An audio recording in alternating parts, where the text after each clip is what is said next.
Module 8 is entitled Bullying. The concept of bullying does not have one fixed definition, yet most researchers agree to the following.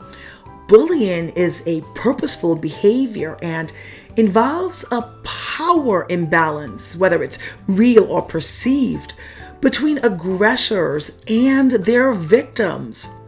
Bullies deliberately seek to cause harm to their victims, who have difficulty defending themselves either physically, emotionally, and/or rationally.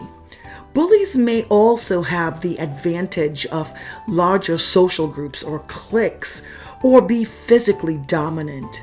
So we will be reviewing the types and characteristics of bullies to include childhood, cyber, workplace, sexual harassment, and sexual assault. Upon completion of this lesson, you should be able to define bullying and the various types of bully, recognize the characteristics of a bully, and identify research strategies about bullying.